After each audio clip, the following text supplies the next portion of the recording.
Halo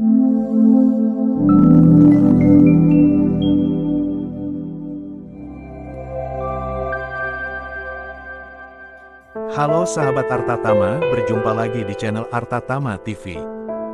Kematian adalah ketetapan yang tidak bisa dihindari oleh makhluk hidup di muka bumi ini. Segala sesuatu yang bernyawa pada akhirnya akan menemui ajalnya masing-masing. Kematian juga merupakan musibah terbesar yang dihadapi oleh seorang manusia.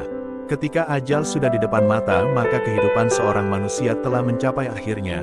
Dan pada saat itu Allah Subhanahu wa Ta'ala akan mengirimkan utusannya untuk mencabut nyawa dari jasad. Pada saat malaikat maut tersebut datang untuk mencabut nyawa, apakah manusia bisa melihat kehadirannya? Hal ini menjadi sebuah pertanyaan di benak kita. Ketika nyawa manusia dicabut, ruh akan mengarah dari bawah ke atas, dimulai dari kedua kaki lalu menuju ke arah kepala. Ketika manusia sedang dalam keadaan sekarat, akan terdapat setan yang mendatanginya, terlebih saat tidak berdaya, dengan tujuan untuk menggoda manusia untuk menjauhkan agamanya. Pada saat manusia menghadapi kematian, setan akan berkata pada teman-temannya, "Kita akan menggoda yang ini, karena jika terlewatkan kita tidak akan bisa mendapatkannya lagi." Orang yang beriman akan diteguhkan imannya oleh Allah, dan akan senantiasa yakin bahwa dia memiliki Tuhan yang tidak akan pernah meninggalkannya. Terkadang manusia sering terkecoh dengan ajakan setan yang menyerupai dan mengaku malaikat yang mengajak umat Islam untuk meninggalkan agama Islam. Imam Al-Qurtubi menyebutkan dalam kitabnya Al-Tazkirah, bahwa Abdullah putra Imam Ahmad bin Hambal bercerita ketika ayahnya sedang sekarat, ia berada di sampingnya. "Tidak, belum, tidak, belum." Kemudian sang anak bertanya kepada ayahnya. Untuk sahabat Arta Tama TV, agar tidak ketinggalan berita terbaru dari kami, jangan lupa untuk klik tombol like, klik tombol subscribe dan nyalakan loncengnya.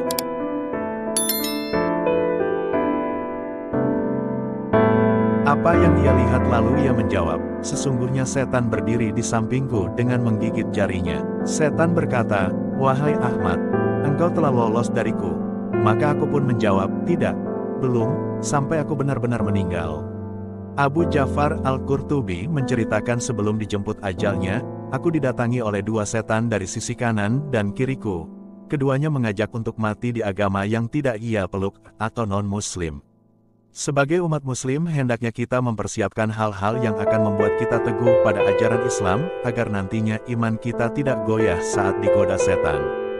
Saat manusia tengah menghadapi sakaratul maut, apakah setan tetap menggoda manusia? Simak ulasannya berikut ini.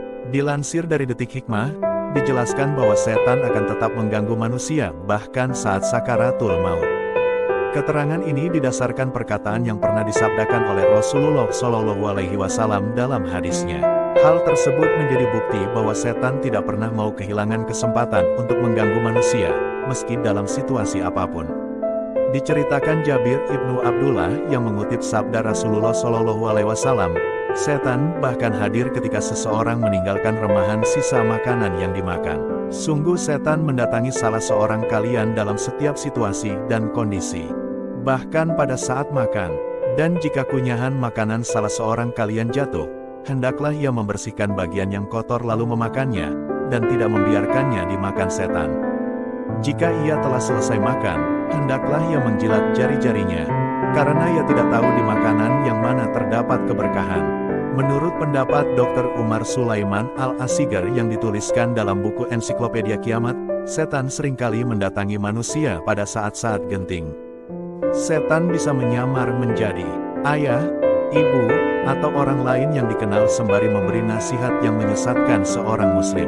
Ada sebuah kisah setan hadir saat sakaratul maut seorang muslim. Dalam kitab At-Tazkirah yang ditulis oleh Al-Qurtubi menceritakan bahwa setan turut hadir ketika seseorang menemui sakaratul mautnya.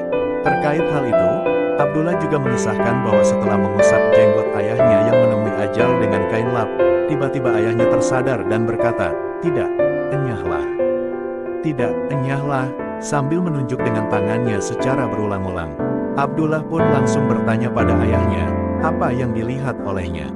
Ayahnya menjawab, setan berdiri di terumpahku sambil menggigit ujung jari dan berkata, "Hai Ahmad, ikutilah bujuk rayuku." Selain itu, Dalam kitab yang sama juga menyebutkan kisah serupa. Saat itu, Imam Abu al-Abbas Ahmad pernah menyaksikan saudaranya yang bernama Syekh Abu Ja'far Ahmad ibnu Muhammad al-Qurtubi sedang sekarat di Cordoba. Ketika dia sedang menuntun saudaranya untuk mengucapkan syahadat, saudaranya malah mengatakan kata, "Tidak. Tidak." Setelah sadar, dia bercerita pada Imam Abu al-Abbas Ahmad bahwa saat itu ada dua setan di kanan kirinya. Salah satunya berkata, "Untuk sahabat Artatama TV, agar tidak ketinggalan berita terbaru dari kami, jangan lupa untuk klik tombol like, klik tombol subscribe dan nyalakan loncengnya."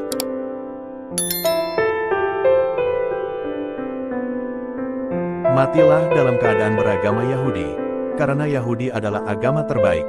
Satunya lagi berkata, "Matilah dalam keadaan Nasrani karena Nasrani adalah agama terbaik."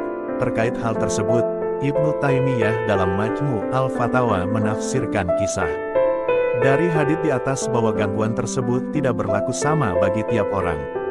Menurutnya, bahkan ada yang ditawarkan lebih dari dua agama oleh setan di saat-saat menjelang ajalnya. Situasi seperti itu, termasuk dalam fitnah kehidupan dan kematian. Oleh karenanya, umat muslim dianjurkan untuk senantiasa memohon perlindungan dari hal tersebut ketika sholat. Setan sering menggoda manusia pada saat sekarat karena saat itu adalah waktu hajat. Demikian penjelasan Ibnu Taimiyah. Dari apa yang telah dijelaskan di atas, itu didasari oleh sabda Rasulullah Shallallahu Alaihi Wasallam yang menyatakan dalam hadis bahwa amal seseorang tergantung dari amal yang dikerjakan di penghujung hayatnya. H.R. Bukhari. Maka dari itu, momen genting saat sakaratul maut tidak bakalan luput begitu saja dari setan. Jika seorang muslim menyadari besarnya ujian kematian saat sekarang dan bahwa dia akan menghadapi masa-masa yang berat tersebut, maka dirinya akan bersiap siaga dan membekali diri dengan amal saleh serta berharap semoga Allah menetapkan husnul khotimah baginya. Karena Allah Ta'ala akan melindungi hambanya yang beriman. Jika orang tersebut diketahui memiliki hati dan rasa cinta yang jujur, maka Allah akan melindunginya dari ketergelinciran dan jauhkan dari kesesatan. Maka janganlah ada yang berprasangka buruk kepada Allah Ta'ala. Dia Maha Adil dan bijaksana, tidak akan membiarkan hambanya yang beriman. Dia mengharamkan kezoliman untuk dirinya. Tidak akan Anda dapatkan insya Allah orang yang berhasil digoda setan dalam kondisi seperti ini kecuali mereka yang dahulunya berpaling dari Allah dan lebih dekat kepada setan. Inilah yang dibuat limbung oleh setan di saat kematiannya, sebagaimana kehidupannya sudah dipengaruhi setan. Demikian berita seputar tanah air kali ini. Nantikan berita menarik lainnya hanya di Artatama TV.